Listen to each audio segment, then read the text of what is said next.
अस्सलाम वालेकुम dear students.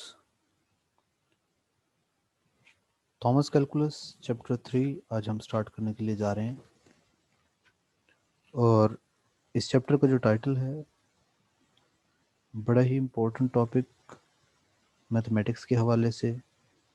जब भी कैलकुलस का नाम आप लोगों ने सुना होगा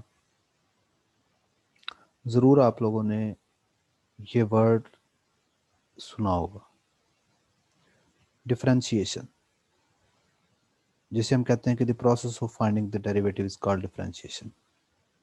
तो ये इस नेम से चूँकि आप लोग बहुत सारे फेमिलियर हैं, तो आज हम डेरिवेटिव से रिलेटेड और डिफरेंशिएशन को डिस्कस करेंगे। तो सबसे पहले हम ये देखते हैं कि अक्सर जब हम सुन रहे होते हैं कि slope, tangent, derivative almost similar type या सिमिलर वर्ड्स में बहुत सारी जगहों पे हम उन्हें यूज़ होता हुआ देखते हैं। तो इन सब के अंदर डिफरेंस क्या है कि टेंजेंट कैसे फाइंड आउट किया जाता है और डेरिवेटिव क्या है, और ये फिर दोनों एक दूसरे के साथ कैसे रिलेट करते हैं, या स्लोप जो है। To find a tangent to an arbitrary curve y is equal to f of x. अब आपने ध्यान ये रखना है कि साथ में जो भी डायग्राम्स दी होंगी, इन डायग्राम्स में ये जो ब्लू लाइन है ये actual y is equal to f of x, ये जो लिखा हुआ है ये उसका ग्राफ है, ये जो ब्लू लाइन है। और उसमें से ये एक लाइन जो कि पॉइंट P पर और पॉइंट Q पर कट करती हुई जा रही है, ये हमारे पास सेकेंड लाइन होती है। ये हमारे पास सेकेंड लाइन होती है। और ये जो रेडिश कलर में या dark pink colour I think so है, ये जो लाइन आपको नजर आ रही है ये टेंजेंट लाइन है पॉइंट P पर, क्योंकि P को सिर्फ सिंगल पॉइंट पे कट करती हुई जा रही है। तो we calculate the slope of second line through P and nearby point Q। P के कोऑर्डिनेट क्या है, x not f of x not, और Q के कोऑर्डिनेट क्या है, x not plus h and f of x not plus h. Then we then investigate the limit of the slope at h approaches to 0। अच्छा, यहाँ पर दो चीजें हैं। एक तो लिमिट अप्लाई की हुई है ना इसके ऊपर, अगर लिमिट अप्लाई किए हुए ना देखें, सिर्फ इसको देखें जो मैंने बॉक्स में लिखा इसको, तो ये जो चीज़ है ये इस लाइन की स्लोप है, ये जो आपको नजर आ रही है, ये जो सेकंड लाइन ब्लैक लाइन है जो कि पी और क्यू पर कट कर रही है, तो सेकंड लाइन की स्लोप है।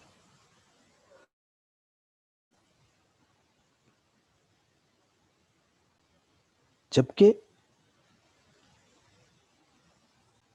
जब लिमिट अप्लाई हो जाती है, लिमिट एच अप्रोचेस टू 0, तो फिर यही सेकंड लाइन की जो स्लोप है ये स्लोप ऑफ टेंजेंट लाइन बन जाती है, क्योंकि जब लिमिट एच अप्रोचेस टू 0 होती है तो ये जो पी और क्यू, पहले इनका आपस में डिस्टेंस थोड़ा सा ज़्यादा था, ये पी और क्यू एक दूसरे के करीब आ जाते हैं, और ये जो सेकंड लाइन थी यही लाइन क्या बन जाती है, टेंजेंट लाइन बन जाती है। तो चलें जी, इस यहाँ तक अब हमने एक डेफिनेशन पढ़ ली कि slope of curve y is equal to f of x. किसी एक पॉइंट P पर जब हम स्लोप फाइंड आउट करते हैं तो x not f of x not पे, तो उसको हम क्या कह रहे होते हैं, m से डिनोट कर रहे होते हैं, और वो होती है limit h approaches to 0 f of x not plus h minus f of x not over h. और the tangent line to the curve P is the line through P with this slope। और tangent line क्या होती है, tangent line वो line है जो कि P से पास कर रही है, और उसकी स्लोप कितनी है, ये स्लोप है। तो स्लोप का हमने फार्मूला देख लिया, और टेंजेंट लाइन वो कर्व है जो कि P से पास कर रही है, और उसकी स्लोप ये है। देखें, अब किसी फंक्शन के लिए हम जो स्लोप फाइंड आउट करना देखते हैं कि y is equal to 1 over x है, y is equal to 1 over x का ये ग्राफ है, ये जो यहाँ पे भी नज़र आ रहा है आप लोगों को, और ये देखें ये नज़र आ रहा है आप लोगों को, और ये जो नज़र आ रहा है ये दोनों y is equal to 1 over x का ग्राफ है जब आप लोग ग्राफ इसका ड्रा करेंगे। अच्छा, इसकी x इज इक्वल टू -1 पे स्लोप क्या है? अब स्लोप का तो फार्मूला हमने क्या पढ़ा? स्लोप का फार्मूला हमने ये पढ़ा हुआ कि f of a plus h minus f of a over h. अब f ऑफ x क्या है? ये y is equal to f of x होता है। y is equal to 1 over x है, इसका मतलब f of x is equal to 1 over x है। ये देखें, f x is equal to 1 over x. तो f of a plus h क्या होगा? 1 ओवर a प्लस एच, इनके x की जगह पे a प्लस एच पुट हो गया, माइनस f ऑफ a क्या होगा? 1 ओवर a ओवर एच। ऊपर एलसीएम ले लेंगे, एलसीएम लेने के बाद इसको सिंप्लीफाई किया है हमने, कोई और काम नहीं किया हमने। ये देखें, जब इसको सिंप्लीफाई कर लिया तो हमारे पास एट द एंड जो वैल्यू आई वो -1 ओवर ए स्क्र। इसका मतलब ये हो गया कि ये जो पॉइंट था -1 ओवर ए स्क्र, इस पे जो स्लोप की वैल्यू है वो क्या है? -1 ओवर ए स्क्र है। ओके, एक चीज हमें पता चल गई, स्लोप की value.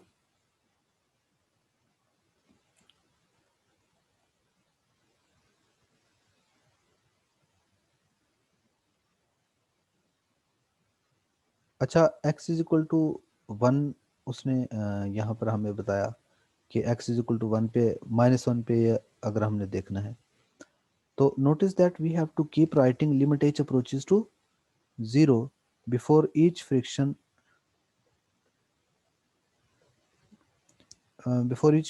until we reach the stage where we could evaluate the limit by substituting h approaches to 0. अब a की वैल्यू कुछ भी हो सकती है सिवाय 0 के, क्योंकि a जो है वो डिनोमिनेटर में है। तो a की जगह पे आप जो मर्जी वैल्यू पुट कर लें, लेकिन 0 पुट नहीं करेंगे।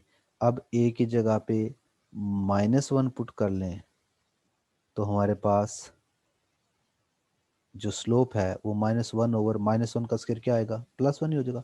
तो -1 ओवर 1, आंसर आ गया -1। इसका मतलब -1 पे स्लोप जो है वो मेरे पास यही रहेगी। अच्छा, बी पार्ट क्या था -1 पे स्लोप के बाद? कहाँ पर इसकी स्लोप -1 ओवर 4 होगी? तो -1 ओवर ए स्क्वायर को -1 ओवर 4 के इक्वल पुट कर लें, क्योंकि स्लोप का फार्मूला तो आया हुआ है। तो आपने ए की वैल्यू बतानी है ना कि कहाँ पर ये स्लोप 1 ओवर ए स्क्वायर होगी। तो आप -1 ओवर ए स्क्वायर को -1 ओवर 4 के इक्वल पुट करें तो ए स्क्वायर इज इक्वल टू 4 हो जाएगा। तो ए की वैल्यू +-2, तो ए की वैल्यू 2 पे और ए की वैल्यू -2 पे जो y की एफ ऑफ एक्स की वैल्यू आती है, ए जब 2 पुट करते हैं यहाँ पर, ए जब 2 पुट करेंगे तो एफ ऑफ ए 1 ओवर 2 आ जाएगा। ए जब -2 पुट करेंगे तो एफ ऑफ ए -1 ओवर 2 आ जाएगा। तो मेरे पास जो पॉइंट्स बन गए वो 2 1 ओवर 2 और -2 -1 ओवर 2। तो ये वो पॉइंट्स हैं जहां पर स्लोप जो है वो -1 ओवर 4 होगी। ओके, फिर क्या पूछा है? What happens to the tangent to the curve at point a 1 over a as a changes. जो स्लोप थी वो -1 ओवर ए स्क्वायर है, जो कि हमारे पास नेगेटिव है। As a approaches to 0 positive, slope approaches to -infinity and tangent become increasingly too steep. We could see the situation as again a approaches to a negative, a moves away from the origin in either direction, the slope approaches to 0 and tangent level off to become horizontal. अच्छा, यहाँ पे ए changes के बारे में, फिर ए की जो further changes है ना उसके बारे में कोई इतना क्लियर कट बात नहीं, सिर्फ ए चेंजेस कहा है कि टेंजेंट के साथ क्या होगा। अब याद रखें, जैसे जैसे हम राइटवर्ड मूव करेंगे पॉजिटिव साइड में, राइटवर्ड मूव करेंगे हम, टेंजेंट जो है वो हॉरिजॉन्टल के अलॉन्ग होता चला जाएगा। जैसे जैसे लेफ्टवर्ड मूव करेंगे वर्टिकल के अलॉन्ग होता चला जाएगा। इसी तरह नेगेटिव साइड पे जब देखेंगे, जैसे जैसे राइटवर्ड आएंगे तो -इन्फिनिटी की साइड पे जाएगा, और जैसे जैसे हम लेफ्ट साइड पे जा रहे होंगे वैसे वैसे हॉरिजॉन्टल की डायरेक्शन में टेंजेंट जो है वो मूव करता चला जाएगा। ओके, ये तो एक फार्मूला था। अब डेरिवेटिव देखते हैं। ये जो एक्सप्रेशन था ना, f of x not plus h minus f of x not over H, this was the difference of the quotient of F with increment H. कि अगर एच इंक्रीमेंट आया था तो उसके अंदर एफ के अंदर जो चेंजेस आई, जब डिपेंडेंट इंडिपेंडेंट वेरिएबल के अंदर चेंजेस एच आई, तो डेरिवेटिव का यही फार्मूला होता है कि derivative of function f at point x not denotes f prime of x, f prime of x naught is equal to limit x h approaches to 0, f of x naught plus h minus f of x naught over h। सिर्फ फर्क सिर्फ इतना है कि वो हम जो लिख रहे थे टेंजेंट वाला उसमें f of x naught और सारा कुछ मतलब यही था, लेकिन उसको हमने नाम स्लोप का दिया था और यहाँ पर हमने किसका नाम दिया है, डेरिवेटिव का नाम दिया। इसका मतलब ये हो गया कि if we interpret the difference quotient as the slope of the secant line, then the derivative gives the slope of the curve at point p x naught f of x naught। अगर वो कह रहा है कि limit के बगैर देखेंगे तो सिर्फ ये डिफरेंस क्वोशंट जो है ये स्लोप ऑफ सेकंड लाइन है, तो जब लिमिट अप्लाई कर देते हैं तो ये slope of curve at a point को रिप्रेजेंट कर रहा होता है। और ये बिल्कुल वही वाला रिलेशन है जो हमने पहले लिखा था, इसका मतलब ये स्लोप को भी रिप्रेजेंट कर रहा होता है, ये स्लोप को भी रिप्रेजेंट कर रहा होता है। तो याद रखिएगा जब भी वो कह रहा है कि कोई भी लीनियर फंक्शन हो F of x is equal to M x plus सी, तो उसमें एक्स के साथ जो चीज़ होती है that is equal to slope. और अच्छा, ये तो एक बात हो गई कि जो स्लोप और डेरिवेटिव है वो हमारे पास सेम ही चीज़ है। ये एनालिटिक एक एग्जांपल है। In example 1 and 2 in section 2 point we study the speed of the rocket. हाँ जी, ये हमने उसकी बात की थी कि टाइम के लिहाज से उसकी जो स्पीड है y is equal to 16 t square, that was function of t। इसमें क्या करना है, what was the rocket's exact speed at this time, time t is equal to 0 पे उसकी एग्जैक्ट स्पीड क्या थी।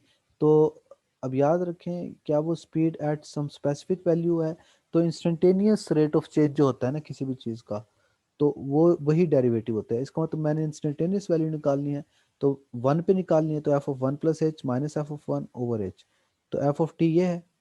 तो f of one plus h क्या हो जाएगा, टी की जगह पे वन प्लस एच पुट कर दें, एफ ऑफ वन क्या हो जाएगा, टी की जगह पे वन पुट कर दें, इसको सिंप्लीफाई करें और limit h approaches to zero उसमें सब्स्टिट्यूट कर दें। तो ये 32 फीट पर सेकंड जो है that will be the speed at time t is equal to 1। तो यहाँ से अभी तक जो काम किया हमने उससे क्या रिजल्ट कंक्लूड करते हैं कि हम ये कह सकते हैं कि ये जो चीज़ है, जो चीज़ें हम फाइंड आउट कर सकते हैं, the slope of the graph of y is equal to f x at, हम स्लोप निकाल सकते हैं, या फिर इसी का नाम slope of tangent of the curve है, इसी का नाम rate of change of f of x with respect to x at x is equal to x not derivative of f prime of x. तो ये सारे के सारे एक ही चीज़ के नाम हैं।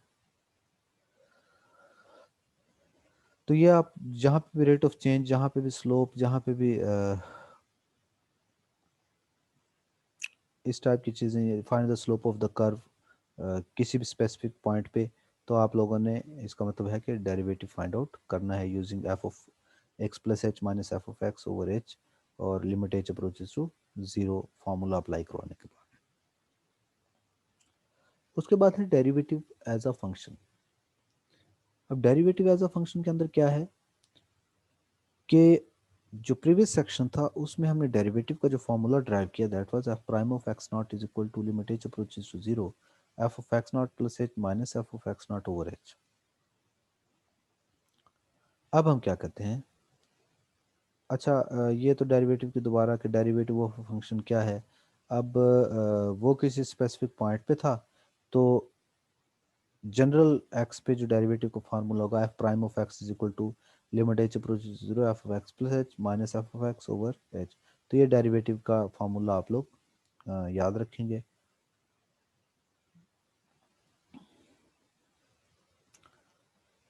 और जिस फंक्शन का डेरिवेटिव एग्जिस्ट कर रहा हो हम उस फंक्शन को कहते हैं कि दैट फंक्शन इज डिफरेंशिएबल, या फिर यूं कह लें कि that function has some derivative at some point x. तो अगर किसी फंक्शन का डेरिवेटिव एग्जिस्ट कर रहा हो तो हम ये कहेंगे कि वो फंक्शन क्या है, डिफरेंशिएबल है। ओके, या एफ डिफरेंशिएबल कहते हैं, या f is differentiable at x is equal to at x at some value x.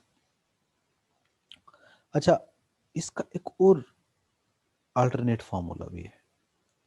क्या फार्मूला है?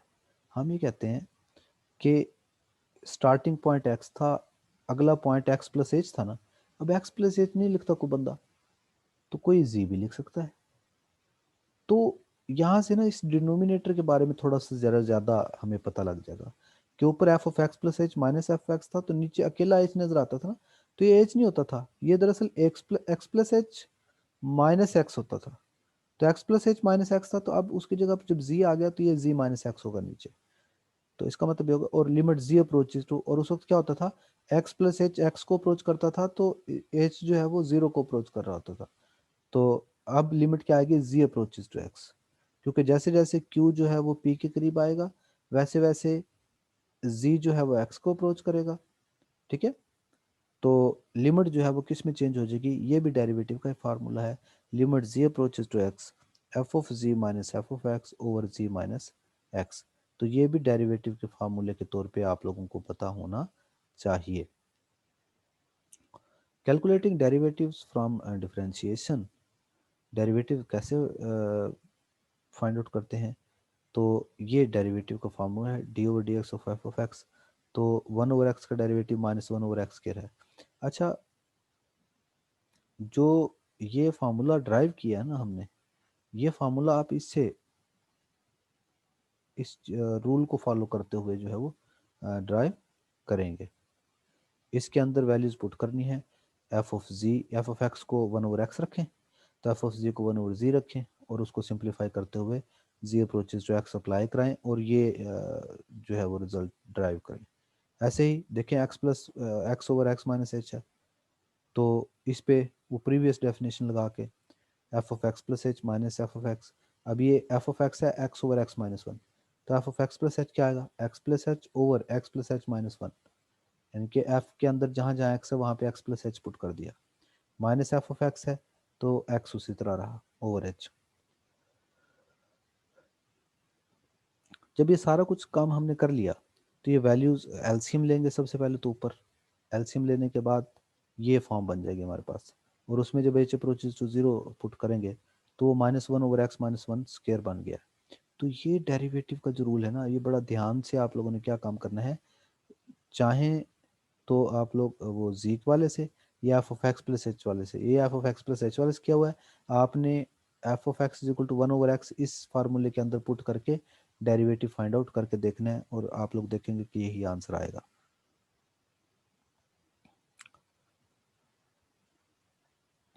देखें एक्स के रूट, ये वन ओवर एक्स का जैसे मैंने कहा आपको, तो एफ ऑफ जी होगा तो g square root, f of x होगा तो x square root over g minus x.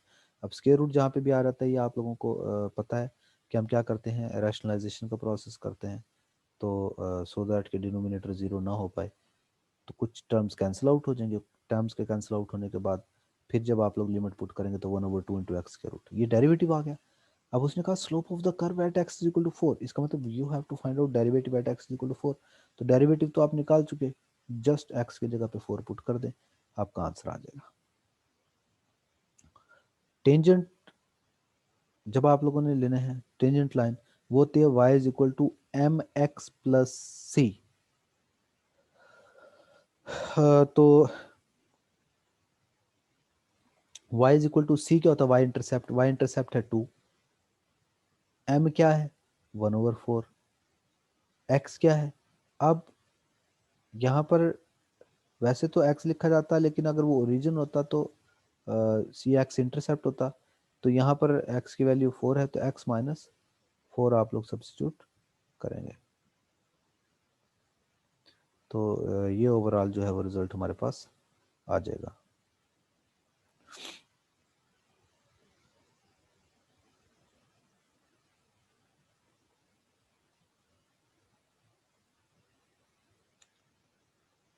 Okay, next derivative के लिए नोटेशंस की बात करते हैं। कि डेरिवेटिव के लिए हम डिफरेंट प्लेसेस पे different types of notations use करते हैं। कहीं पे हमें एफ प्राइम ऑफ एक्स लिखा नज़र आता है, कहीं पे हमें वाई प्राइम नज़र आता है, कहीं पे d y over d x नज़र आता है, कहीं पे d f over d x नज़र आता है, कहीं पे d over d x of x नज़र आता है, कहीं पे capital D f into x इस टाइप का नज़र आता है, कहीं पे डी के नीचे छोटा सा एक्स और एफ नज़र आता है। तो ये सारे डेरिवेटिव के फार्मूलाज हैं। और अगर हमें ये कहा जाए कि derivative at some specific point, जैसे कि उसने कहा डेरिवेटिव एट 2, डेरिवेटिव एट 4, तो हम क्या कहते हैं, तो d y over d x लिखा हुआ है, उसके साथ यूं लाइन लगा के x is equal to a, जैसे ये डेरिवेटिव निकाला था हमने एक्स के रूट का 1/2 इंटू एक्स के रूट, उसके साथ ये लाइन लगा के एक्स इज इक्वल टू 4 लिखते हैं कि हम डेरिवेटिव फाइंड आउट करना चाह रहे हैं एक्स इज इक्वल टू 4 पे, तो फिर वो 4 की वैल्यू उसके अंदर सब्सिट्यूट कर दें, तो ये derivative at some specific point की वैल्यू आप लोग फाइंड आउट कर सकते हैं। नेक्स्ट हमारे पास ग्राफिंग द डेरिवेटिव्स के डेरिवेटिव्स का ग्राफ हमने कैसे बनाना है, या फिर डेरिवेटिव का ग्राफ क्या होता है। तो भाई डेरिवेटिव बेसिकली उसकी स्लोप को रिप्रेजेंट कर रहा होता है कि आप लोग जो टेंजेंट ड्रा करते हैं एट दैट पॉइंट, तो उससे आप लोग जो है वो ग्राफ भी उसका ड्रा कर सकते हैं। Sketch the graph of f at frequent interval and use their slope to estimate the value of f prime of x। तो याद रखें यहाँ पे जो चीज़ ली है ना, सिर्फ ये कह लें कि आप यहाँ से x की वैल्यू को चेंज करें और y की वैल्यू देखें कि y की वैल्यू अकॉर्डिंगली कितनी चेंज हो रही है, x की वैल्यू जब चेंज करते हैं तो दोनों के आपस में ratio y changes over x changes ले लें, तो वो हमारे पास जो है वो स्लोप को रिप्रेजेंट कर रहा होगा।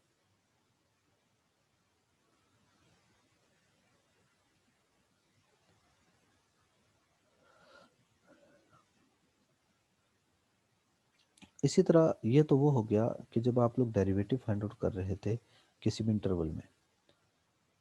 अब बाज़ हम डेरिवेटिव जब लिमिट, जैसे लिमिट का कॉन्सेप्ट है, डेरिवेटिव भी तो एक लिमिट टाइप ही है, तो वो लिमिट राइट हैंड लिमिट भी हो सकती है, लेफ्ट हैंड लिमिट भी हो सकती है। तो ऐसे ही डेरिवेटिव जो है रेट ऑफ चेंज आप लोग लेफ्ट साइड से भी देख सकते हैं, राइट साइड से भी देख सकते हैं। तो अगर किसी ओरिजिन जीरो पे देख रहे हैं लेट सपोज, तो जीरो पॉजिटिव का मतलब फ्रॉम राइट साइड पे, और यहाँ पे लेफ्ट साइड से। ये ए पे है, ये बी पे है, तो ए और बी के लेफ्ट और राइट साइड से उसने कहा, ठीक है। और ये ज़्यादातर वहाँ पे है जहाँ पे कॉर्नर्स आ जाएं, एंड पॉइंट्स आ जाएं, तो वहाँ पे जो है वो लेफ्ट राइट हैंड से आप लोगों को लेनी पड़ती है, वन साइड डेरिवेटिव लेना पड़ता है। Show that the function x mod is differentiable on minus infinity to zero and zero to infinity but has no derivative at x is equal to zero. अब एक्स मॉड है ना, तो x mod का जब derivative लेंगे तो वो m x plus b type में अगर जिसको हम लिखते हैं, ठीक है, तो ये तो हमारे पास स्लोप इसकी यूँ कर लें कि 1 है जब पॉजिटिव है, और इसकी स्लोप -1 है जब ये नेगेटिव में है। तो या यूँ कर लें कि जब आप लोग लेफ्ट साइड पे देख रहे हैं तो उस वक्त एक्स मॉड जो है वो प्लस एक्स लिया जाता है, ओरिजिन से लेफ्ट राइट साइड पे जब है तो पॉजिटिव लिया जाता है, लेफ्ट साइड पे जब है तो नेगेटिव एक्स लिया जाता है। तो दोनों का डेरिवेटिव का आंसर जो है वो डिफरेंट है, लेकिन मतलब डेरिवेटिव एग्जिस्ट जरूर कर रहा है। लेकिन जब हम जीरो पे चेक करते हैं ना, जीरो से पहले और बाद में तो ठीक है, लेकिन जब जीरो पे चेक करते हैं तो जीरो पॉइंट के ऊपर चेक करने के लिए उसके राइट और लेफ्ट हैंड दोनों साइडों की लिमिट देखते हैं, f of x plus h minus f x over H वाले फार्मूला से। Zero plus h minus zero, तो एच मार्ड ओवर एच। जब आप लोग जीरो पॉजिटिव पॉजिटिव साइड पे थे तो एच मार्ड की जगह पे प्लस एच आ जाएगा, और जब नेगेटिव साइड पे थे तो एच मार्ड की जगह पे माइनस एच आ जाएगा। तो एक साइड पे आंसर +1, दूसरी साइड पे आंसर -1। मतलब ये हो गया कि एक्स मॉड का जो डेरिवेटिव है एट जीरो एग्जिस्ट नहीं करता। बड़ी ही इंपॉर्टेंट एग्जांपल है एग्जामिनेशन पॉइंट ऑफ व्यू से भी, कि show that the derivative of x mod does not exist at zero, या discuss differentiability of x mod at zero. तो ये आप लोगों को लेफ्ट हैंड और राइट हैंड डेरिवेटिव उसके जीरो पे चेक करने हैं, और दोनों का आंसर जब डिफरेंट आ रहा है तो इसका मतलब वो left right hand derivative exist नहीं कर रहे। तो ये इंपॉर्टेंट क्वेश्चन है। In example 2 we found that x positive, x के रूट था जब, तो उसका डेरिवेटिव ये आया था। तो जीरो पे भी जब चेक करते हैं तो जीरो प्लस एच के root minus zero square root, तो एच के रूट ओवर एच क्या है, वन ओवर एच के रूट। जब एच पॉजिटिव लेते हैं, जीरो पॉजिटिव, तो आंसर अनडिफाइंड आ जाता है। Since the right hand limit is not finite there is no derivative at x is equal to zero. इसका मतलब जीरो पे जो डिफरेंशियबिलिटी है स्क्वायर रूट की अगर हम बात कर रहे हैं वो एग्जिस्ट नहीं कर रही। Since the slope of the secant line joining the origin of the point h square root of a graph y is equal to x square approaches to infinity, the graph of the vertical tangent at the origin। तो ये हमारे पास figure 1.17 page 9 पे भी उसने कहा है कि x square root का जब आप लोगों ने ग्राफ ड्रा किया था, तो जब हम जीरो पे चेक कर रहे होते हैं तो जीरो पे स्लोप वहाँ पर नहीं बन रहा होता और माइनस इन्फिनिटी होता है, क्योंकि वो एक्स के रूट वाला अगर आपको याद हो तो वो वन पे आके उसने कर्व ने वो इस टाइप की कर्व बनी हुई थी। मैं आपको दिखा देता हूँ फिगर।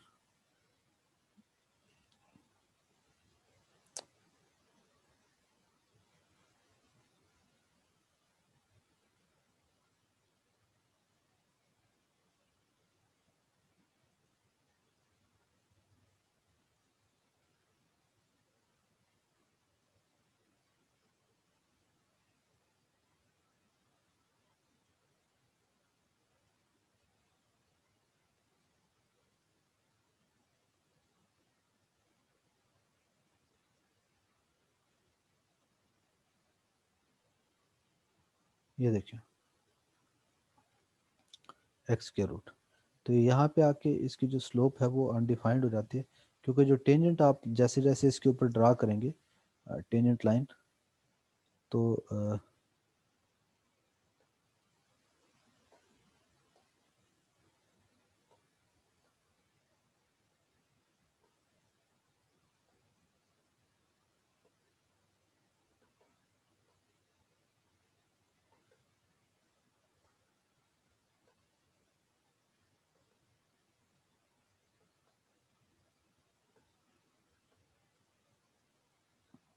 यहाँ पे टेंजेंट लेट्स सपोज ये होगा इस पॉइंट पे, इस पॉइंट की बात कर रहा हूँ, लेकिन यहाँ पे जैसे जैसे आप करीब आते जाएंगे टेंजेंट जो है वो इन्फिनिटी की तरफ अप्रोच करता चला जाएगा। ओके जी, दोबारा हम अपने टॉपिक की तरफ चलते हैं।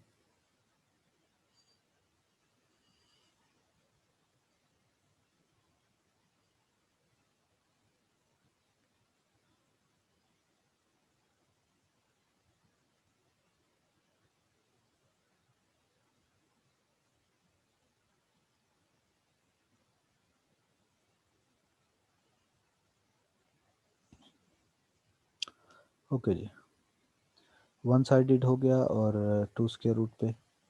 अच्छा, इन जनरल कहाँ कहाँ पे डेरिवेटिव जो है वो किसी भी फंक्शन का एग्जिस्ट नहीं कर रहा होता, तो ये टाइप्स कम से कम ज़रूर आप लोगों को पता होनी चाहिए कि ये इसके अंदर आइडेंटिफाई करना है। ये जो ब्लू लाइन है ना, ये आपका ग्राफ है ओरिजिनल, ठीक है। कॉर्नर, ये कॉर्नर बन रहा है, ठीक है, कि यहाँ पे टेंजेंट किसी और टाइप के, यहाँ पे टेंजेंट किसी और टाइप के। तो इस पॉइंट पे चूंकि डिफरेंट बिहेवियर है दोनों साइडों से, इधर से देखें तो ये टेंजेंट बन रहा है, इधर से देखें तो ये टेंजेंट बन रहा है आखिरी, तो ये दोनों मैच नहीं कर रहे। तो जहाँ पर कॉर्नर मौजूद होता है तो वन साइडेड जो डेरिवेटिव्स हैं वो डिफर कर रहे हैं, तो यहाँ पर डेरिवेटिव एग्जिस्ट नहीं कर रहा। ऐसे ही जो जहाँ पे कस्प है, जहाँ पे डेरिवेटिव इन्फिनिटी को अप्रोच कर रहा है या माइनस इन्फिनिटी को अप्रोच कर रहा है, वहाँ पर भी डेरिवेटिव एग्जिस्ट नहीं करता।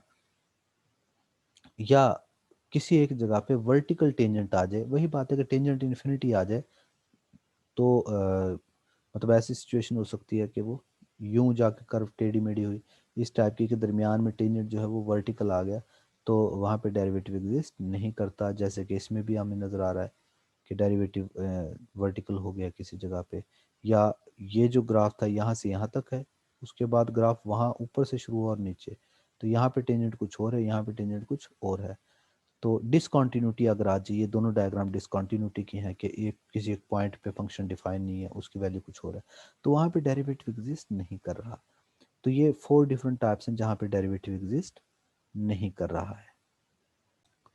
वेल जी, उसके बाद डिफरेंशियबल फंक्शन आर कॉन्टिन्यूस। उसके बाद हमने देखना है कि डिफरेंशियबिलिटी और कॉन्टिन्यूटी का आपस में रिलेशन, कि डिफरेंशियबल फंक्शन और कॉन्टिन्यूटी का आपस में क्या रिलेशन है। ये बहुत ही, ये जो पूरे को पूरा a function is continuous at every point where it has a derivative, ये एक जनरल स्टेटमेंट है, ये जो ऊपर लिखी हुई है, ये जो नजर आ रही होगी आप लोगों को, ठीक है। A function is continuous at every point where it has derivative.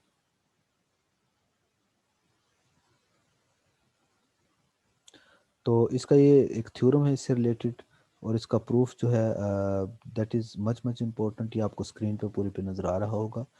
तो इसका स्क्रीनशॉट ले लें, इसको प्रिपेयर कर लें, बहुत ही इम्पोर्टेंट है कि if f has a derivative at x is equal to c, किसी पॉइंट सी पर अगर कोई फंक्शन डेरिवेटिव रखता है, then f is continuous at x is equal to c, तो वो फंक्शन उस पॉइंट पर क्या होगा, कॉन्टिन्यूस भी होगा। यानी कि किसी पॉइंट पर जो डिफरेंशियबल फंक्शन है वो कॉन्टिन्यूस होता है। तो इसका प्रूफ क्या है जी, गिवन दैट एफ, देखें फंक्शन हैज़ डेरिवेटिव, मतलब ये हो गया कि उसका जो एफ प्राइम ऑफ सी है वो एग्जिस्ट कर रहा है, उसका डेरिवेटिव एग्जिस्ट कर रहा है। We must show that limit x approaches to c, उसकी जो लिमिटिंग वैल्यू है at f of x is equal to f of c, कि जब लिमिट लेंगे एफ ऑफ एक्स पे, एक्स अप्रोचेज टू सी पे, यानी कि एफ ऑफ एक्स की जगह पे सी पुट करेंगे, तो आंसर क्या आएगा, एफ ऑफ सी। और equivalently limit x approaches to, limit h approaches to zero, f of c plus h is equal to f of c. तो हमने प्रूव ये करना है कि उसकी लिमिटिंग वैल्यू और फंक्शनल वैल्यू दोनों क्या होंगी, सेम होंगी। इसका मतलब यही होता है हमारे पास। Then f of c plus h को हम क्या लिख सकते हैं, f of c plus h को हम लिख सकते हैं कि f of c plus, f of c plus h में एफ ऑफ सी प्लस भी कर दिया, माइनस भी कर दिया। क्यों कर रहा हूँ, क्योंकि दूसरी तरफ मैं डेरिवेटिव बनाना चाह रहा हूँ, एफ प्राइम ऑफ सी का फार्मूला। अच्छा, फिर f of c plus h minus f of c तो आ गया, इसको एच पे डिवाइड भी कर दें, मल्टीप्लाई भी कर दें। अब फिर लिमिट दोनों साइडों पे एच अप्रोचेस जीरो ले लें, ताकि ये जो टर्म है ना सारी की सारी, अ, ये मैं एक बॉक्स दोबारा से ड्रा कर देता हूँ,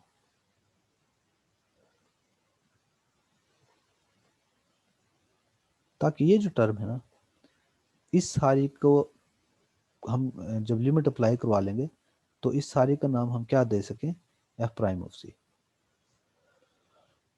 अच्छा, इस सारी का नाम तो एफ प्राइम ऑफ सी बन गया, लेकिन इसी दौरान साथ में एच मल्टीप्लाई जो हो रहा था, उस पर जब लिमिट अप्लाई हुई तो जीरो मल्टीप्लाई बाय डेरिवेटिव, तो जीरो जब इससे मल्टीप्लाई हुआ तो आंसर क्या आ गया, जीरो।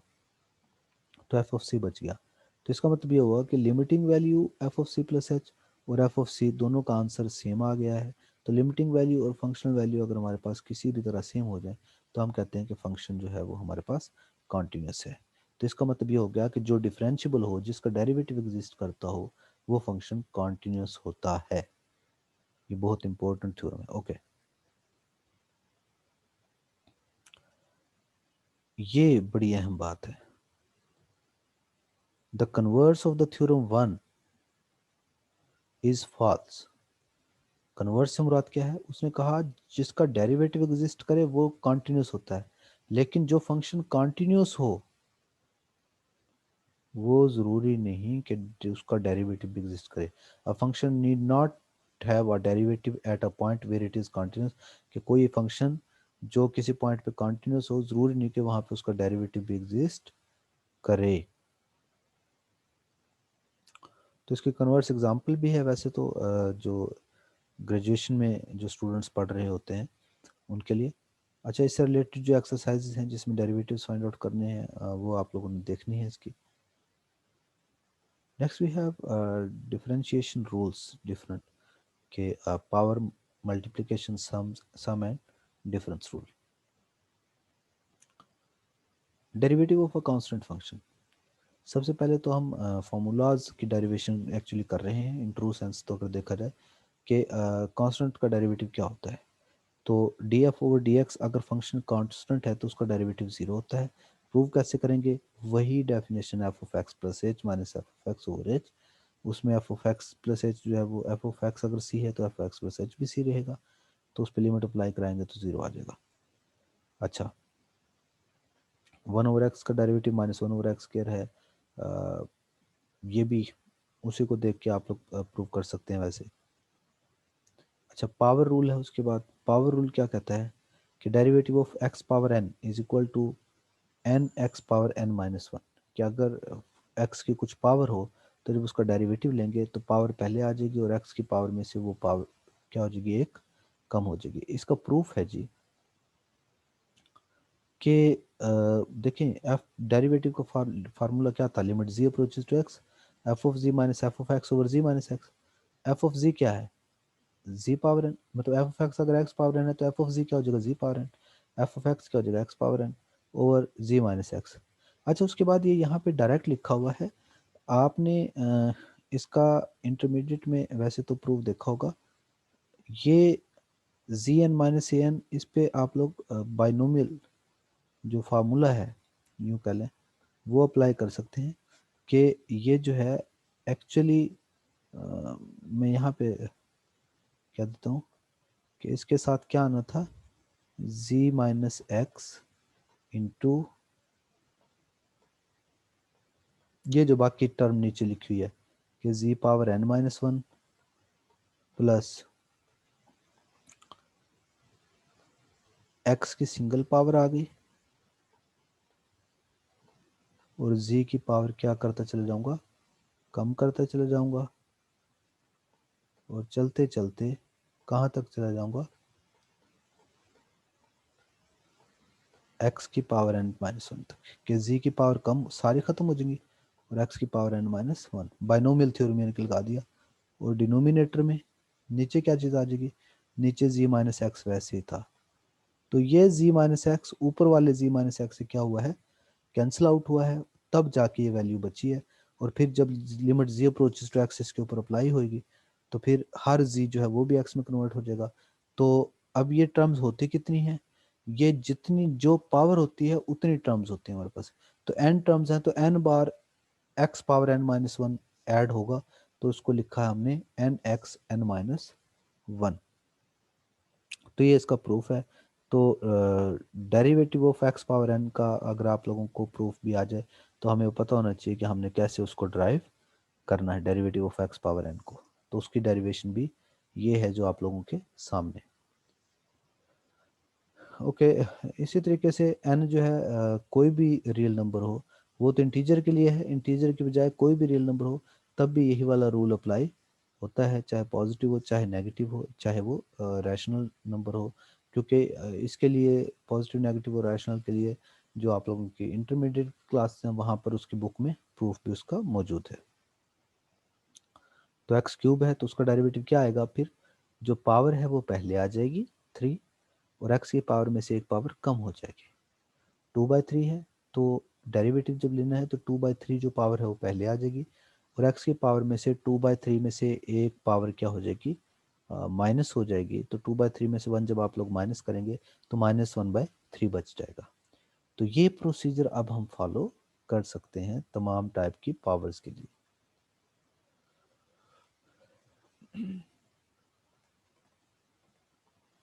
नेक्स्ट हमारे पास सेकंड रूल है, that is derivative constant multiple rule.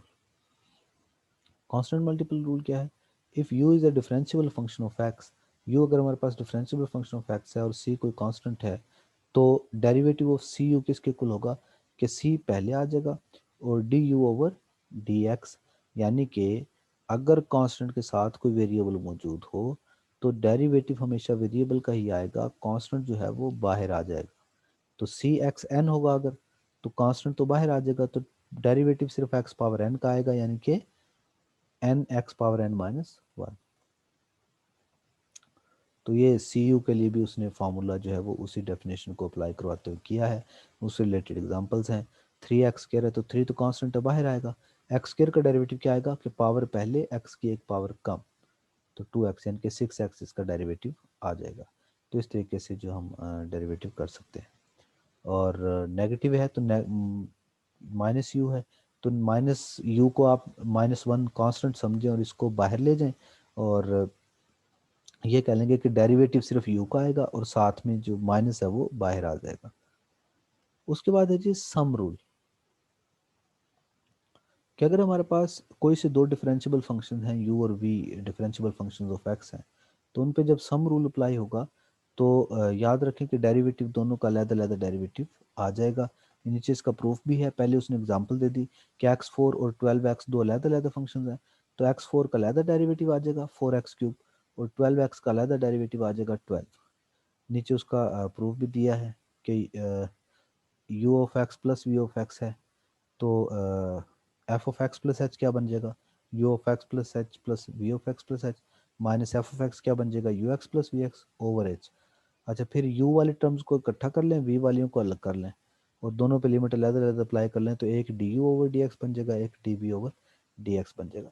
और जहाँ पर सम रूल है वहीं पर डिफरेंस रूल भी सिमिलर मीनिंग में आप लगा सकते हैं। और उसके बाद जनरलाइज फॉर्म भी है कि ज़रूरी नहीं कि दो के लिए है, अगर इसी तरह के हज़ारों भी हैं तो उन सारों का अलग अलग डेरिवेटिव आ जाएगा और आपस में वो क्या हो जाएंगे, ऐड हो जाएंगे। जैसे कि यहाँ पे देखें 4 टर्म्स हैं, तो x³ का अलग डेरिवेटिव 3x², 3 पहले आ गया ना, x की पावर 1 कम हो गई, 4/3 कांस्टेंट उसी तरह रहेगा, 2 पहले आ जाएगा और x की पावर 1 तो 2x, तो 2 4 से मल्टीप्लाई होकर 8x/3। 5x का डेरिवेटिव हमेशा 1 होता है, या यूं कह लें कि x की पावर 1 है तो 1 पहले आ गया और x की पावर 0, किसी भी चीज़ की पावर 0 जो होती है वो हमारे पास 1 होती है, तो x का डेरिवेटिव 1 हमेशा याद रखना है। और 1 का डेरिवेटिव क्या होता है, 0। कांस्टेंट है ना 1, कांस्टेंट का डेरिवेटिव 0 हमने पहले प्रूव कर लिया। ओके जी, एंड नेक्स्ट है जी हमारे पास ये डेरिवेटिव्स हैं। अच्छा, एक तो ये पूछा कि does the curve have any horizontal tangent. अब हमें एक पता होना चाहिए कि जो डेरिवेटिव है ना वही टेंजेंट को रिप्रेजेंट करता है, और डेरिवेटिव ज़ीरो होने का मतलब ये होता है कि वहाँ पर स्लोप नहीं है, वहाँ पर टेंजेंट ज़ीरो है, क्योंकि डेरिवेटिव ज़ीरो होने का मतलब स्लोप ज़ीरो है, डेरिवेटिव इन्फिनिटी होने का मतलब स्लोप इन्फिनिटी है। तो डेरिवेटिव ज़ीरो होने का मतलब हॉरिजेंटल लाइन है, इन्फिनिटी होने का मतलब वर्टिकल लाइन है। तो हॉरिजेंटल ज़ीरो उसने पूछा कहाँ पे होगी, तो आप डेरिवेटिव निकाल लें और डेरिवेटिव को ज़ीरो पुट कर दें और उसको सिंप्लीफाई कर लें, तो वहाँ से एक्स के आंसर्स आए हैं 0 1 और -1। इसका मतलब जहाँ जहाँ पर एक्स की वैल्यू ज़ीरो होगी, 0 इसमें पुट करके देख लें y की क्या वैल्यू आ रही है, 1 पुट करके देख लें y की क्या वैल्यू आ रही है, -1 पुट करके देख लें y की क्या वैल्यू आ रही है।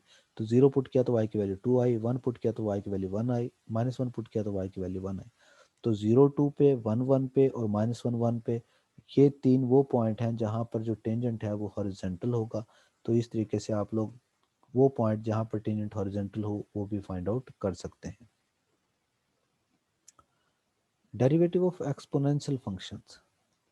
एक्सपोनेंशियल फंक्शंस वो होते हैं जिसमें जो वेरिएबल है, जो आप लोगों के पास वेरिएबल मौजूद हो, वो in the form of exponent या पावर के अंदर मौजूद हो। तो ए पावर एक्स है लेट्स सपोज, तो हम कैसे उसको सिंप्लीफाई करेंगे, a power x plus h minus a power x over h. तो पावर अगर प्लस हो रही है तो उनको लहदा लहदा बेस, सेम बेस हो तो उनको लहदा लहदा इस तरह लिख सकते हैं। तो ए पावर एक्स को कॉमन ले लिया हमने, और ए पावर एक्स क्योंकि उस पर तो लिमिट अप्लाई नहीं हो रही, तो limit h approaches to zero, a power h minus 1 over h. और ये जो चीज़ है ना, limit a power h -1 over h, और एच जो है वो ज़ीरो को अप्रोच कर रहा हो, तो वो कह रहा है कि ये हमारे पास एक फिक्स नंबर है एल।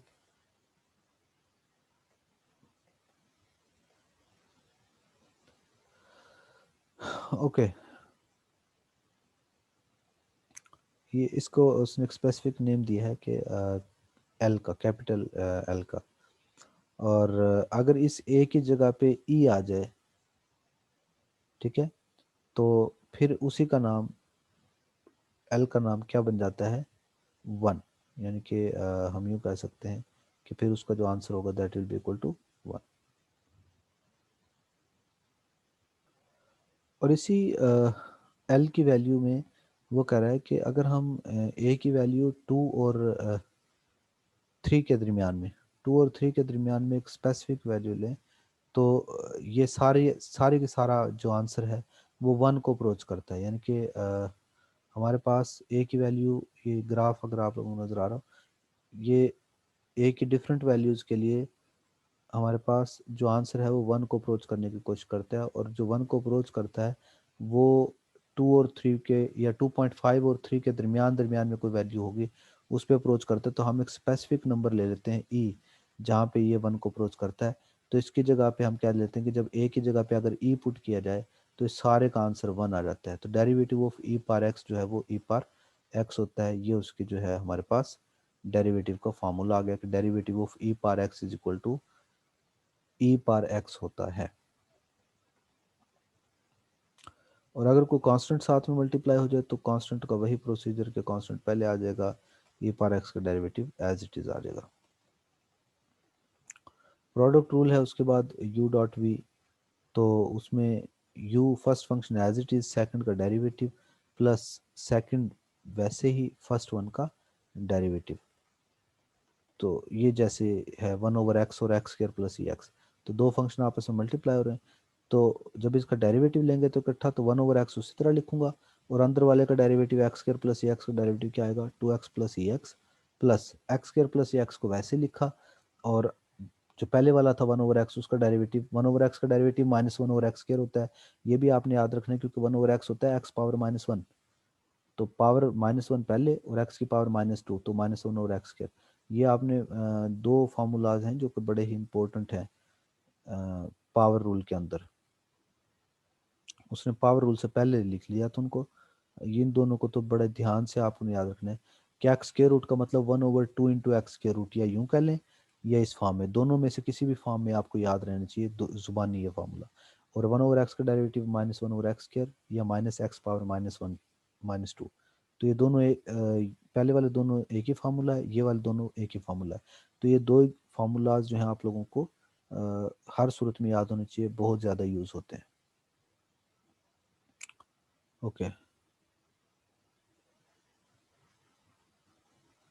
तो ये प्रोडक्ट रूल के अंदर यूज़ हो रहे हैं। ये प्रूफ भी है उसका फिर प्रोडक्ट रूल का। अच्छी है तो उसको बस सिंप्लीफाई कर दिया। और ए पार 2x है, ए पार 2x का मतलब ए पार x dot E power x, उस पर डेरिवेटिव रूल लगा दिया, 2e पार 2x। या यूं कर लें कि x की जगह पे अगर पावर में कुछ और आ गया है तो वो 2x का भी डेरिवेटिव साथ में मल्टीप्लाई होगा। ये खैर आगे जाके चीज़ आ जाएगी, वो अभी हम देखते हैं।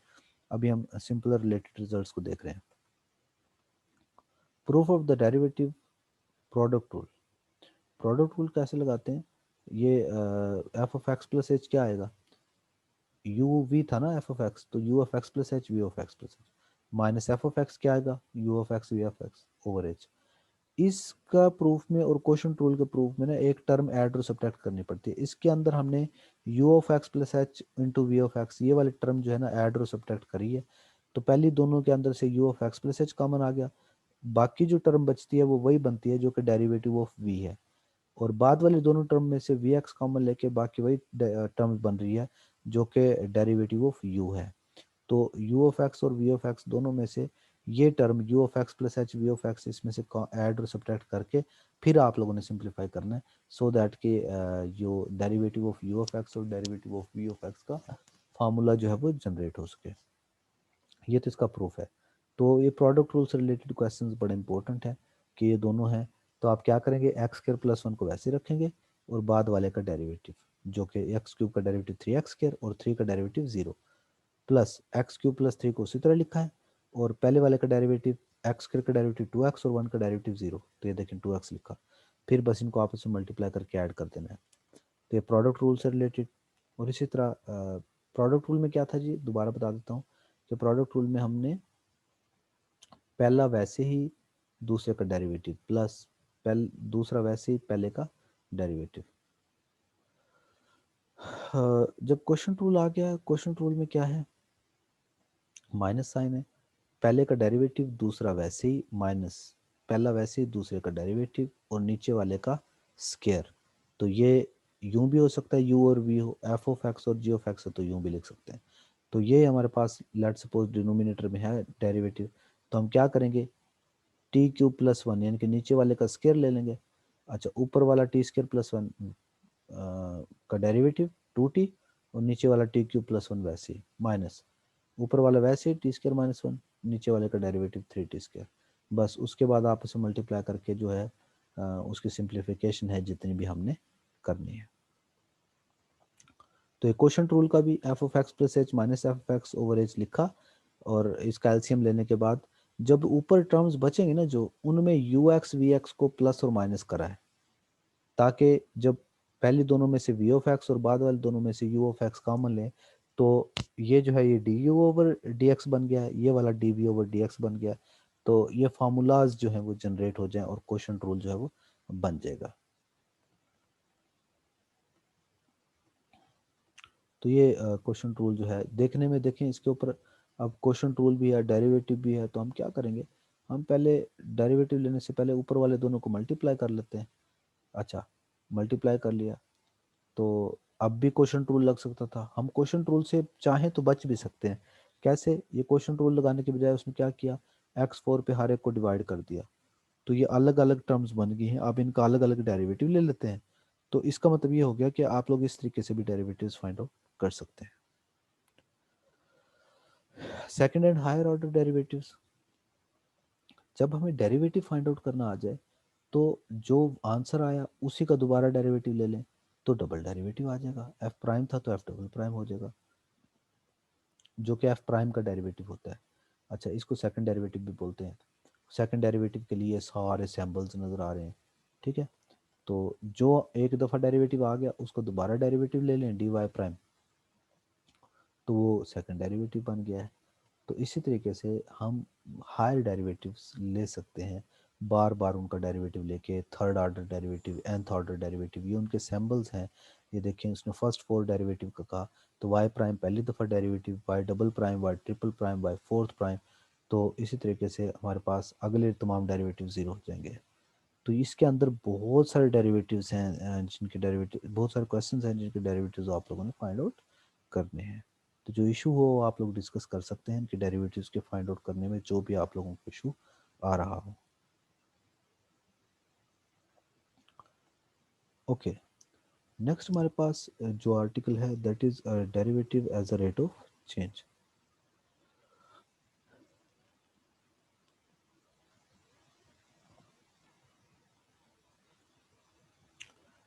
Instantaneous rate of change, if we interpret the difference quotient, ये जो डिफरेंस क्वोशंट था f of x plus h minus f x over h, इसको अगर हम एवरेज रेट ऑफ चेंज कहें, तो जब लिमिट अप्लाई हो जाती है तो ये इंस्टेंटेनियस रेट ऑफ चेंज भी बन जाता है। तो डेरिवेटिव का एक और नाम भी है instantaneous rate of change of a function with respect to x nought. तो इससे रिलेटेड कैसे है कि एरिया ए है दिया हुआ, तो जब डायमीटर 10 मीटर होगा तो उसका रेट ऑफ चेंज क्या होगा, एरिया चेंज क्या आएगी, तो डी ए ओवर डायमीटर, पहले रेट ऑफ चेंज निकाल लिया, डेरिवेटिव ले लिया इसका, जो डेरिवेटिव आया, जिस वैल्यू पे, जिस इंस्टेंट पे उसने फाइंड आउट करने के लिए कहा, वो वैल्यू इसके अंदर पुट कर दी। तो पाई डी ओवर टू के अंदर डी की जगह पे 10 पुट कर दिया, तो 5 पाई, मतलब पाई की जगह पे फिर पाई की वैल्यू कैलकुलेटर से पुट कर दी, तो मीटर स्क्वायर पर मीटर जो है उसका आंसर आ गया। ओके, मोशन अलोंग लाइन, इसी तरीके से displacement, velocity, speed, acceleration, jerk के, ऐसा अगर एफ ऑफ टी हमारे पास जो डिस्प्लेसमेंट है, तो चेंज इन डिस्प्लेसमेंट क्या होगा, f of t plus del t minus f of t. Average velocity क्या होगी, rate of change of displacement, ये क्या था डिस्प्लेसमेंट, ये change of displacement, average velocity क्या आ जाएगी, डिस्प्लेसमेंट ओवर, सॉरी, ऐसा अगर हमारे पास उसकी पोजीशन है, तो डिस्प्लेसमेंट होगा final position minus initial position, f of t plus del t minus f of t. Average velocity क्या आ जाएगी, डिस्प्लेसमेंट ओवर टाइम, तो डिस्प्लेसमेंट क्या था, f of t plus del t minus f of t over time. तो average velocity से instantaneous velocity कैसे आती है, अगर हम लिमिट अप्लाई कर दें। अच्छा, ये तो आगे वेलोसिटी, तो स्पीड क्या होती है, स्पीड वेलोसिटी जो होती है ना वो वेक्टर क्वांटिटी है, उसके साथ डायरेक्शन का होना ज़रूरी है, लेकिन स्पीड जो है that is purely scalar quantity और ये उसकी मॉडुलस वैल्यू को रिप्रेजेंट कर देती है, इसके लिए डायरेक्शन का होना कोई कंपलसरी नहीं है। जब वेलोसिटी निकाली, जबकि डिस्प्लेसमेंट था डेल एस, जब उसका डेरिवेटिव ले लिया विद रिस्पेक्ट टू टी तो वो वेलोसिटी बन गई, वेलोसिटी का जब डेरिवेटिव ले लिया तो एक्सेलरेशन बन गया, या एस का डबल डेरिवेटिव हो गया तो एक्सेलरेशन हो गया, एक्सेलरेशन का डेरिवेटिव ले लिया तो वो जर्क बन गया।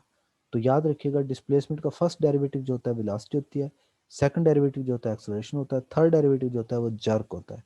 या यूँ कह लें कि डिस्प्लेसमेंट का डेरिवेटिव वेलोसिटी, वेलोसिटी का डेरिवेटिव एक्सेलरेशन, एक्सेलरेशन का derivative jerk. Change in rate of change of instantaneous rate of change of displacement is velocity. Instantaneous rate of change of velocity is acceleration. Instantaneous rate of change of acceleration is jerk. इसके different names हैं। तो ऐसा अगर आप लोगों को दे रखा हो तो उसका पहला डेरिवेटिव लेंगे तो वो वेलोसिटी हो गया, दूसरा डेरिवेटिव लेंगे तो वो एक्सेलरेशन होगा, तीसरा डेरिवेटिव लेंगे तो वो जर्क होगा। ओके ये फोटो नजर आ रहा है जी हमारे पास, एस जो है 4.9 टी स्क्र, ये एस की वैल्यू है दे रखी, वैल्यू कहाँ से उसने उठाई है एस की वैल्यू,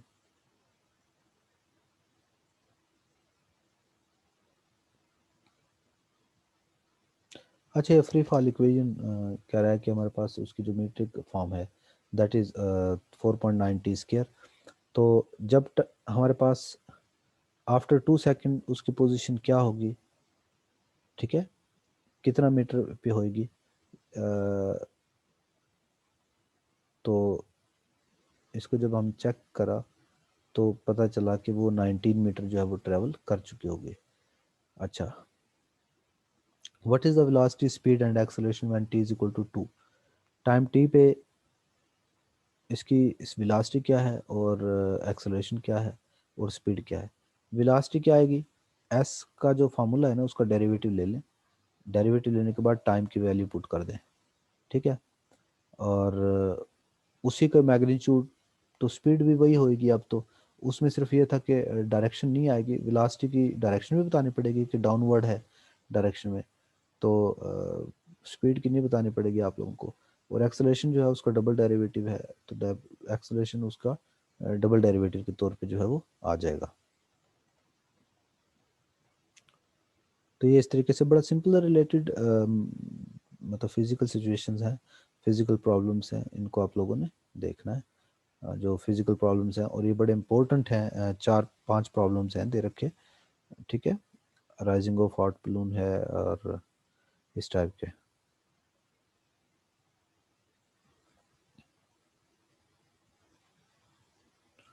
बहरहाल हमने ये देख लिया कि स्पीड, वेलोसिटी और एक्सेलरेशन और जर्क क्या है, first second third order derivatives हैं। तो उनकी जो एग्जांपल्स हैं ना, वो आप लोगों ने ज़रूर देखनी है, और ये जो प्रॉब्लम्स हैं इनके एक्सरसाइज के वो उनको ज़रूर आप लोगों ने ट्राई करना है, जो इशू होंगे वो आप लोग साथ साथ डिस्कस कर सकते हैं। Derivatives of trigonometric functions. अब उसके बाद हमारे पास ट्रिग्नोमेट्रिक फंक्शंस हैं कि ट्रिग्नोमेट्रिक का डेरिवेटिव क्या होगा। तो टोटल हमारे पास 6 ट्रिग्नोमेट्रिक फंक्शंस हैं, साइन, कोसाइन, टेंजेंट, कोटेंजेंट और सेकेंट, कोसेकेंट। उनके डेरिवेटिव्स कैसे फाइंड आउट करने हैं, तो फार्मूला तो वही रहेगा डेरिवेटिव के लिए हमेशा ही, कि f of x plus h minus f of x over h, तो sine x plus h minus sine x over h. तो हम क्या करेंगे, यहाँ पे जब ये सिचुएशन आ गई ना तो इसके बाद आप लोग डायरेक्ट लिमिट नहीं पुट कर सकते, क्योंकि एच जीरो पुट करेंगे तो डिनोमिनेटर जीरो हो जाएगा, तो और मतलब जीरो ओवर जीरो फॉर्म बन रही है। लेकिन sine p minus sine q का फार्मूला होता है, और वो क्या होता है, ये वाला साइन एक्स प्लस एच का, कि साइन एक्स कॉज एक्स, बल्कि उसने इस पे अलग से फार्मूला लगा दिया है। चाहते तो हम direct sine p minus sine q वाला फार्मूला भी जो फर्स्ट ईयर सेकंड ईयर पे आप लोगों ने पढ़ा होता है कि sine p minus sine q होता है 2 sin p + q/2 p - q over cos p - q/2, वो भी लगा सकते थे। वो नहीं लगाया तो साइन एक्स प्लस एच पे लैदस लगा दिया, sine x cos h plus cos x sine h, sine alpha plus beta का फॉर्मूला होता है ये, ठीक है, वो फार्मूला माइनस साइन एक्स। अब साइन एक्स दो टर्म्स में कॉमन है, वो कॉमन ले लिया, बाकियों को उसी तरह लिखा रख दिया। अब देखें जिसमें साइन एक्स कॉमन है उसमें बाकी टर्म को इसी तरह लिख दिया, जिसमें कॉज एक्स है उसमें दूसरी टर्म को अलग लिख दिया। जब limit h approach to zero लिया तो एच जब इस पे जीरो अप्लाई होता है तो cause zero one, one minus one over one. अब ये इस सारे का जो लिमिटिंग वैल्यू है ना, इसकी उसने नीचे बताया कि ये ज़ीरो इसका आंसर आता है, लेकिन ये डायरेक्ट नहीं आएगा। इसका आंसर उसने कहा कि ये सेक्शन 2.4 में थ्योरम था और एक एग्जांपल थी। ये तो limit theta approach zero sine theta over theta is equal to one होता है। ये सेकंड चैप्टर में एक रिजल्ट है, बड़ा वेल नोन रिजल्ट है इंटर क्लासेस में। लेकिन इसका डायरेक्ट आंसर की बजाय आप इसको वन माइनस कॉज एच को two sine square h by two over h, वहाँ से इसको हम सिंप्लीफाई करेंगे, यानी कि एक सेपरेट क्वेश्चन के तौर पे पहले सॉल्व होगा, फिर इसका आंसर जो है वो ज़ीरो बनेगा। तो इसका आंसर ज़ीरो हो जाएगा और इसका आंसर वन हो जाएगा, तो आंसर आएगा कॉज एक्स। तो डेरिवेटिव ऑफ साइन एक्स क्या होता है? कॉज एक्स होता है। ऐसे ही कॉज एक्स का भी निकाल सकते हैं, लेकिन साइन एक्स का डेरिवेटिव पता चलने से इस तरह के क्वेश्चन देखें सॉल्व होना शुरू हो गए कि y is equal to x square minus sine x है। एक्स स्क्वायर का डेरिवेटिव तो पावर रूल से आ गया कि पावर पहले टू पहले और एक्स का डेरिवेटिव वन, टू टू पहले और एक्स आ गया टू एक्स, और साइन एक्स का डेरिवेटिव कॉज एक्स। तो देखें जहां जहां साइन एक्स आ रहा था ये मल्टीप्लीकेशन रूल है, प्रोडक्ट रूल, तो ए एक्स वैसे साइन का डेरिवेटिव कॉज एक्स प्लस ए एक्स का डेरिवेटिव ए एक्स ही होता है और साइन एक्स वैसे ही आ गया। तो इस तरह अब हमारे पास प्रोडक्ट हो क्वेश्चन हो लेकिन अकेला साइन फंक्शन आ रहा है तो हम उसके डेरिवेटिव ले पा रहे हैं। ऐसे ही कॉज की डेरिवेशन है, यहाँ पर कॉज एक्स का डेरिवेटिव पूरे का पूरा निकाला हुआ है, कॉज का डेरिवेटिव माइनस साइन होता है। अब आप लोगों ने ना टोटल छः के छः जो ट्रिग्नोमेट्रिक कॉज का और साइन का जब पता लग गया, तो ऐसे क्वेश्चन जिसमें साइन और कॉज दोनों भी हों उनके डेरिवेटिव निकालने हमारे लिए क्या हो गए? आसान हो गए। ये उससे रिलेटेड क्वेश्चन दिए हुए हैं, क्वेश्चन रूल लगाए हुए हैं। अब तो देखें क्वेश्चन रूल लगा भी हुआ तो कोई मसला नहीं ना, क्योंकि अब कॉज एक्स बिल्कुल वैसे ही हो गया आप लोगों के लिए जैसे एक्स था, क्योंकि आपको साइन कॉज दोनों के डेरिवेटिव का पता चल गया कि साइन का डेरिवेटिव कॉज है और कॉज का डेरिवेटिव माइनस साइन है। तो वो वैल्यूज ये देखें, वन माइनस साइन एक्स नीचे वाला वैसे ही, कॉज का डेरिवेटिव क्या है? Minus sine, minus cos x वैसे ही, नीचे वाले का डेरिवेटिव वन का डेरिवेटिव जीरो और साइन का डेरिवेटिव कॉज। तो इस तरीके से डेरिवेटिव जब हमें पता चल गए तो फिर तो हम उनकी वैल्यूज को यहाँ पर सब्स्टिट्यूट कर सकते हैं। इससे से रिलेटेड एक एग्जांपल है हमारे पास। A weight hanging from a spring is stretched down 5 units beyond its rest position and released at time t is equal to 0 to bob up and down. Its position at any time t is s is equal to, ये दिया हुआ है, velocity निकालनी है तो एक derivative ले लें, एक्सेलरेशन निकालना है तो दो दफ़ा डेरिवेटिव ले लें। 5 तो कांस्टेंट है, cos का डेरिवेटिव माइनस साइन टी, देखें कितना सिंपल सा काम था। ऐसे ही एक्सेलरेशन जो है वो,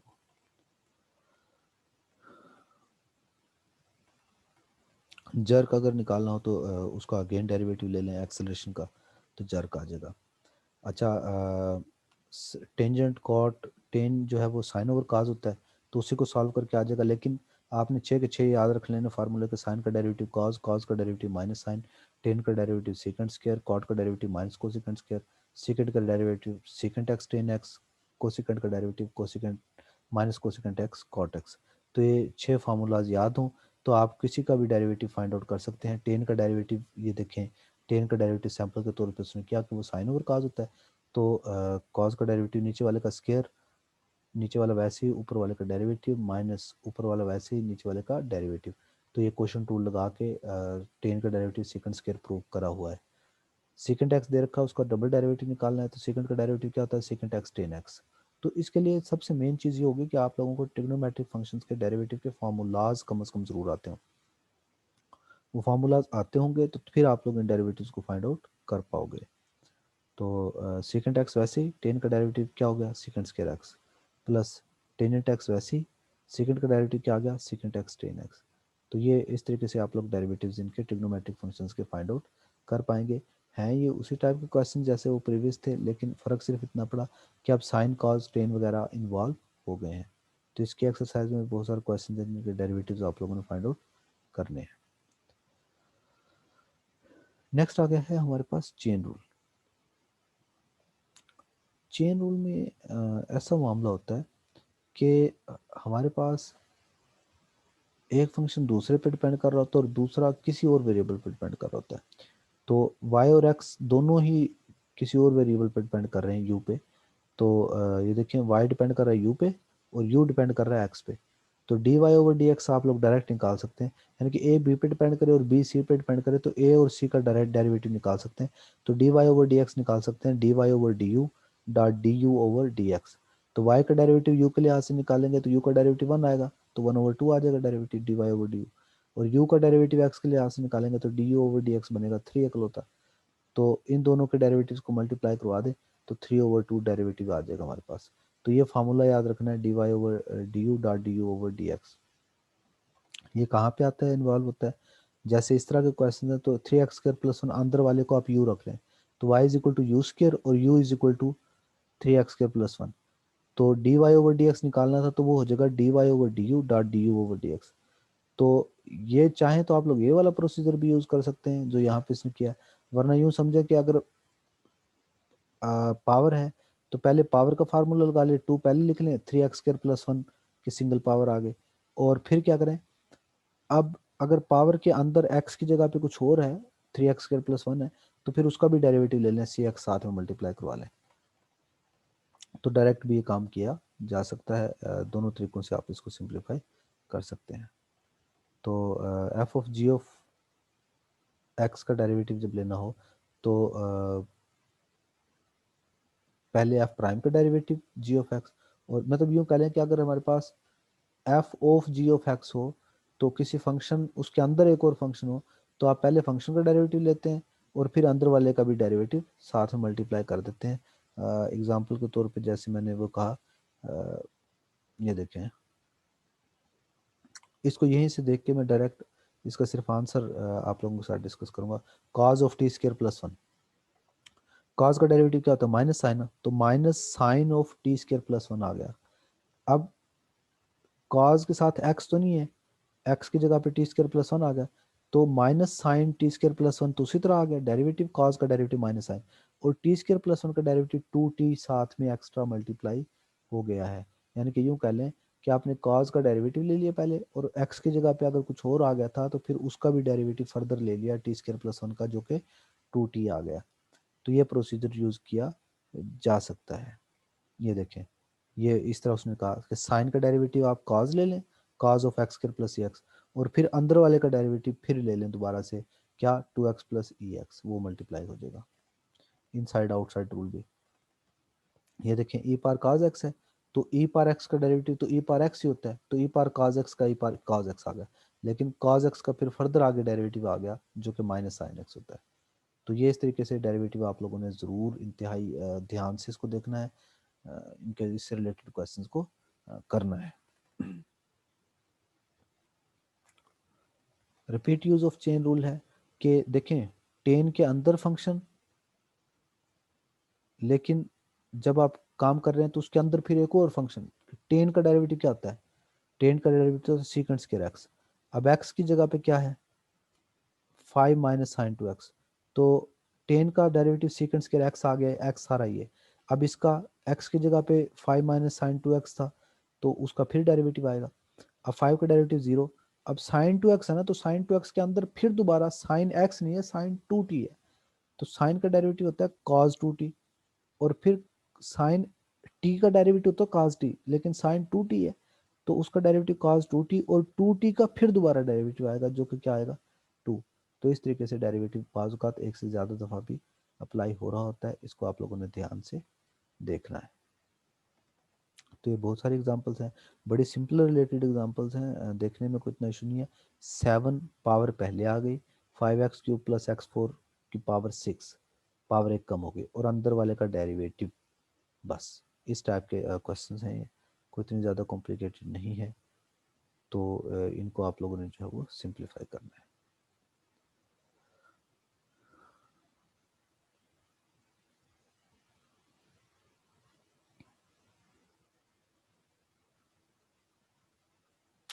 इम्प्लिसिट डिफरेंशिएशन।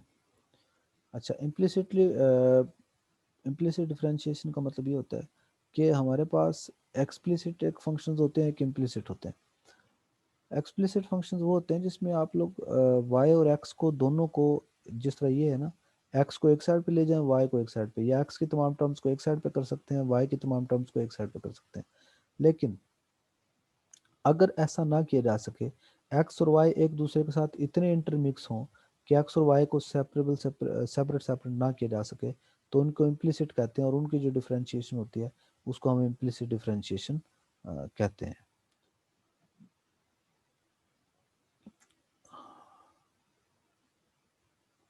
तो कुछ डेरिवेटिव के प्रोसीजर ये भी हैं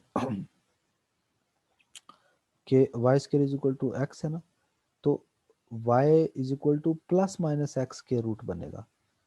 तो प्लस एक्स के रूट का आंसर अलग आएगा, 1/2 इंटू एक्स के रूट। माइनस वाले का क्या आएगा, -1/2 इंटू एक्स के रूट। तो इसका मतलब ये दो अलग अलग आप लोगों को डेरिवेटिव्स दे रहा है। तो इसका मतलब ये इम्प्लिसिट इक्वेशन है, तो आप इसको क्या करेंगे, y is equal to f of x नहीं ना लिख सकते हम। तो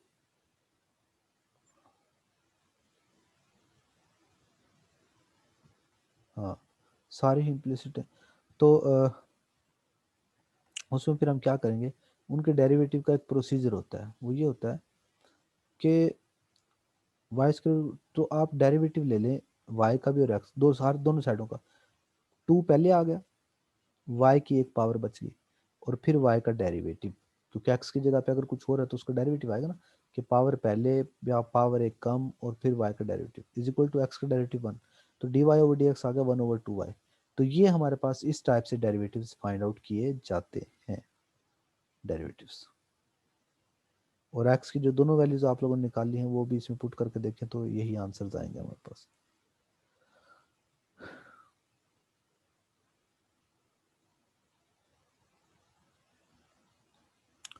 find the slope of the circle at point 3 minus, इसका डेरिवेटिव निकालना है। तो ये इम्प्लिसिट फॉर्म है जिसमें वाई स्केयर इन्वॉल्व हो रहा है स्पेशली। तो एक्स स्केयर का डेरिवेटिव क्या आएगा, 2x, प्लस वाई स्केयर का डेरिवेटिव क्या आएगा, 2y d y over d x, is equal to 25 का डेरिवेटिव 0। तो d y over d x आ गया -x/y। तो -x/y है, तो उसने जो पॉइंट दे रखा है वो दे रखा है 3 और -4। तो x और y की जगह पे 3 और -4 पुट कर लें, तो d y over d x at that point क्या आ गया है, 3/4। तो आप इसको यूज़ करेंगे। जो ऊपर उसने एक दूसरा प्रोसीजर बताया है उसको फॉलो करने की ज़रूरत हमें नहीं है, प्लस माइनस वाले चक्कर की, क्योंकि इम्प्लिसिट सिखा रहा है। तो आप लोग डायरेक्ट, यानी कि अगर एक्स स्केयर वाई स्केयर जहाँ पर इन्वॉल्व हो रहा हो, तो इम्प्लिसिट सिचुएशंस आप लोग लगा सकते हैं इस तरह की इक्वेशंस पे, कि डेरिवेटिव लें 2y d y over d x, x square का derivative 2x, sine x y का डेरिवेटिव क्या आएगा, कॉज एक्स वाई, और एक्स वाई का आगे डेरिवेटिव। तो एक्स वाई पे क्या लगेगा, प्रोडक्ट रूल, कि एक्स का डेरिवेटिव 1, वाई वैसे ही प्लस एक्स वैसे ही, वाई का derivative d y over d x. अच्छा, फार्मूला लगा दिया, फिर d y over d x की तमाम टर्म्स को एक साइड पे ले जाएं, बाकियों को दूसरी साइड पे। तो d y over d x का ये आंसर आएगा। बहुत इंपॉर्टेंट क्वेश्चन है ये आप लोगों के लिए एग्जामिनेशन पॉइंट ऑफ व्यू से निकाले। डबल डेरिवेटिव जब फाइंड आउट करना हो इम्प्लिसिट फॉर्म में, तब थोड़ा सा यूँ कर लें कि प्रोसीजर थोड़ा सा डिफिकल्ट बनेगा। वो इस वजह से कि y जब लेते हैं ना, y प्राइम फर्स्ट डेरिवेटिव तो होता है d y over d x. तो डेरिवेटिव लें इसका क्या आएगा, 6x² plus 6y y prime is equal to 0। तो y प्राइम का आंसर ये आ गया। जब इसका डबल डेरिवेटिव लेंगे तो वो इसी का डेरिवेटिव आएगा दोबारा। तो इसका डेरिवेटिव क्या आएगा, इसका डेरिवेटिव जब लिया तो इसमें y प्राइम फिर आ गया। तो y प्राइम की वैल्यू तो थी आपके पास एक्स स्क्वायर और y, तो वो दोबारा पुट कर दें, तो y डबल प्राइम की वैल्यू भी आप लोग फाइंड आउट कर सकते हैं इस तरीके से। उसके बाद lenses, tangents and normal lines. Tangent और normal line, equation of tangent line, equation of normal line, ये हमने अब फाइंड आउट करनी है।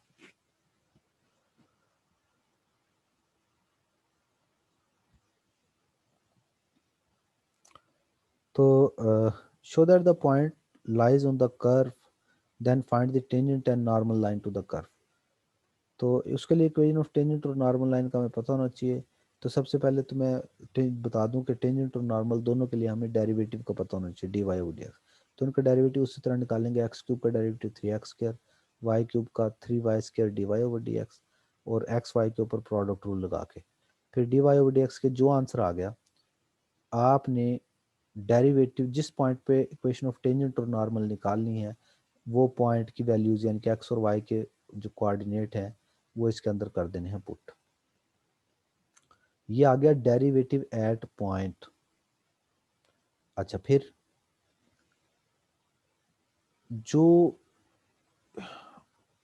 इसने ये इक्वेशन लिखी है ना, उसके बजाय मैं आपको इक्वेशन लिख देता हूँ, इक्वेशन ऑफ टेंजेंट भी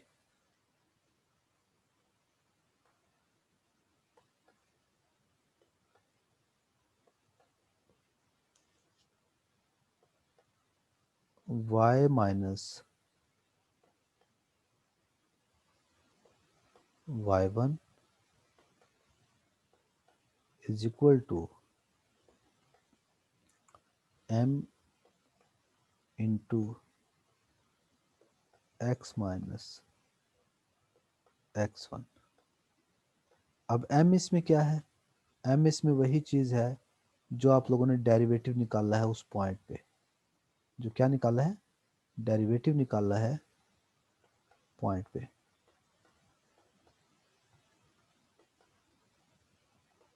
तो ये इक्वेशन ऑफ टेंजेंट है। नॉर्मल जब निकालना है तो इसी m की जगह पे आप लोगों ने क्या करना है, जो स्लोप थी या जो डेरिवेटिव आपने निकाला है, ये जो डेरिवेटिव होता है ना, डेरिवेटिव एट अ पॉइंट, यही दरअसल m होता है। तो आप उसको उल्ट भी दें और माइनस से मल्टीप्लाई कर दें। चेक करें ज़रा, डेरिवेटिव आया था 4/5, तो y माइनस y1 क्या है 4, y माइनस 4 था तो परे जाके +4 हो गया, प्लस m की जगह पे 4/5 आ गया, x माइनस 2। तो ये आंसर आ गया। जब इक्वेशन ऑफ नॉर्मल निकालनी है तो इक्वेशन ऑफ नॉर्मल में इसी डेरिवेटिव को उल्टा भी कर देंगे और माइनस से मल्टीप्लाई भी। 4/5 था तो -5/4 बन गया।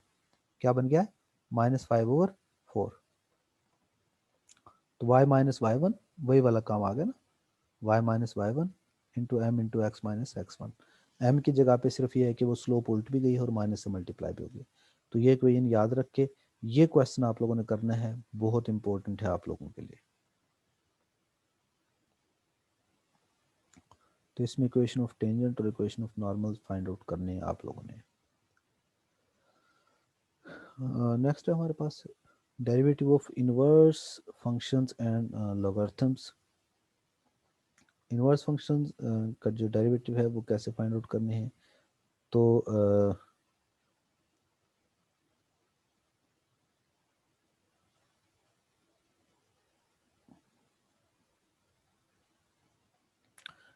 एफ इनवर्स ऑफ एक्स जो भी हमारे पास मौजूद हो, सबसे पहले तो ज़रूरी नहीं कि एफ इनवर्स ऑफ एक्स आप लोगों ने कैलकुलेट करने हैं। यहाँ पे एफ इनवर्स ऑफ एक्स को ऐसे कैलकुलेट करने का फार्मूला भी आपको पता होना चाहिए, लेकिन यहाँ पर इनवर्स फंक्शंस के डेरिवेटिव को फाइंड आउट करने का प्रोसीजर सीखना है हमने, बल्कि इनवर्स कैलकुलेट करना भी सिखा रहा है। चलें जी, नेक्स्ट इंशाल्लाह वीडियो के अंदर हम इसके जो इनवर्स ट्रिग्नोमेट्रिक फंक्शंस होंगे उन तमाम के डेरिवेटिव्स को फाइंड आउट करने का जो कंप्लीट प्रोसेस है उसे डिस्कस करेंगे। तो यहाँ तक जितने भी क्वेश्चंस हैं, जो चीज़ें आप लोगों ने डिस्कस की हैं, उससे रिलेटेड क्वेश्चंस को कंप्लीटली जो है वो देखना भी है और कंप्लीट करना है। तो इंशाल्लाह नेक्स्ट लेक्चर में इस चैप्टर को हम जो है वो कंप्लीट कर लेंगे।